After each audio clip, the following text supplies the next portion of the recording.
Rendons gloire à Dieu, le seul qui possède la sagesse. À lui la gloire par Jésus-Christ, pour toujours. Amen.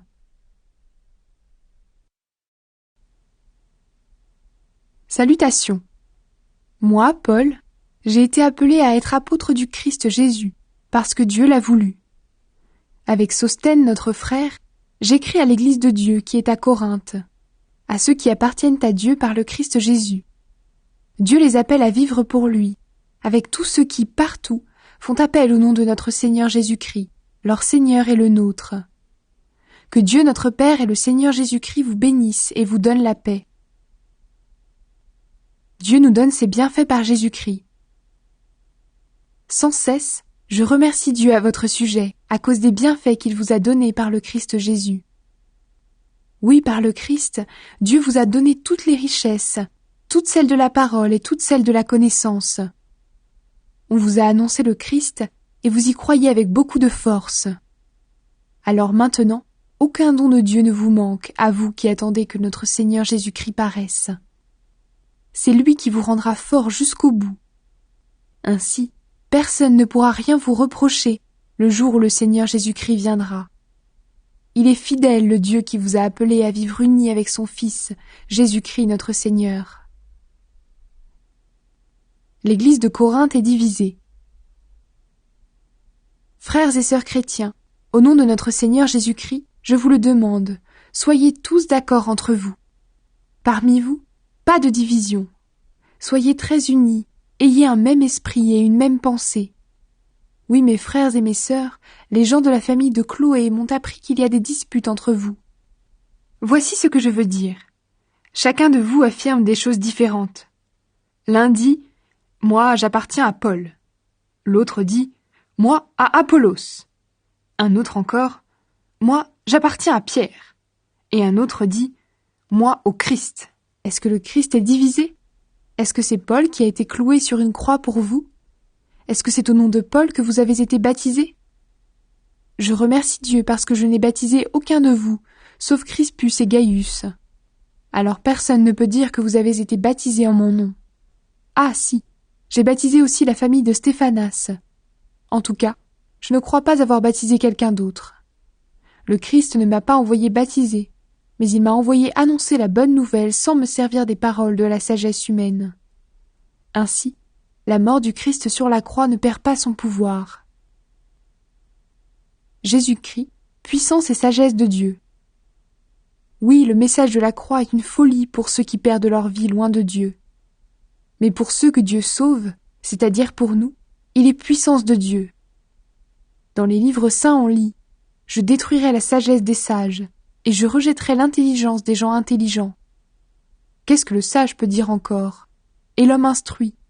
Et celui qui discute bien dans ce monde? Qu'est-ce qu'ils peuvent dire encore? Dieu a montré que la sagesse de ce monde est une folie. En effet, le monde avec sa sagesse n'a pas reconnu Dieu en voyant la sagesse de Dieu. Alors Dieu a décidé de sauver ceux qui croient grâce au message que nous annonçons, et ce message semble fou. Les Juifs demandent des signes étonnants, et ceux qui ne sont pas Juifs cherchent la sagesse. Mais nous annonçons un Messie cloué sur une croix.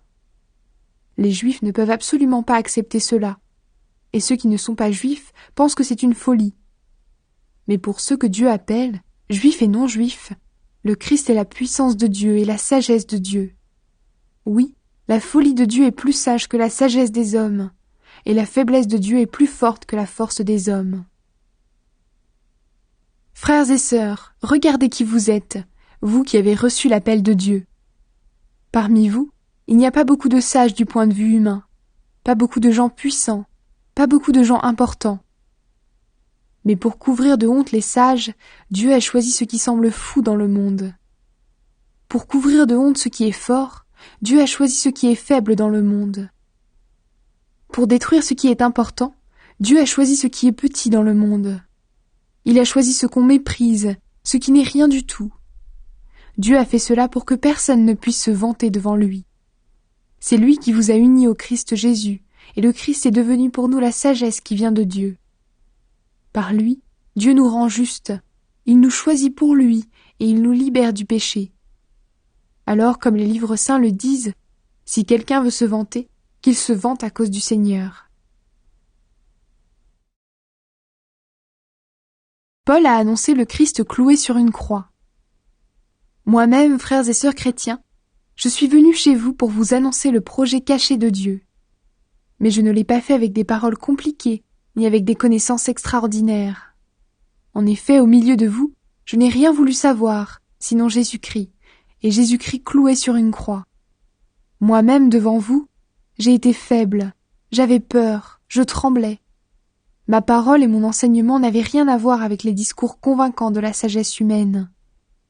Mais c'est la puissance de l'Esprit Saint qui apparaissait clairement dans ce que je disais. Ainsi, votre foi ne peut pas s'appuyer sur la sagesse humaine, mais sur la puissance de Dieu. La sagesse de Dieu. Pourtant, c'est bien une sagesse que nous enseignons aux chrétiens adultes dans la foi. Mais cette sagesse n'est pas la sagesse de ce monde. Ce n'est pas la sagesse des puissances mauvaises de ce monde qui seront détruites. Nous enseignons la sagesse mystérieuse de Dieu qui était restée cachée. Mais avant que le monde existe, Dieu avait préparé cette sagesse pour nous donner de la gloire. Aucune puissance mauvaise de ce monde n'a connu cette sagesse. Si ces puissances l'avaient connue, elles n'auraient pas fait clouer sur une croix le Seigneur plein de gloire. En effet, les livres saints disent « Il y a des choses que les yeux ne voient pas, les oreilles ne les entendent pas, les êtres humains n'y ont jamais pensé. Eh bien, ces choses-là, Dieu les a préparées en faveur de ceux qui ont de l'amour pour lui. Et c'est à nous que Dieu les a fait connaître par l'Esprit Saint. En effet, l'Esprit Saint connaît tout, même les secrets les plus profonds de Dieu. Les secrets d'une personne humaine, qui les connaît? Personne, sauf l'esprit humain qui est en elle. De même, les secrets de Dieu, qui les connaît? Personne, sauf l'Esprit de Dieu. Nous n'avons pas reçu l'Esprit du monde, nous avons reçu l'Esprit qui vient de Dieu.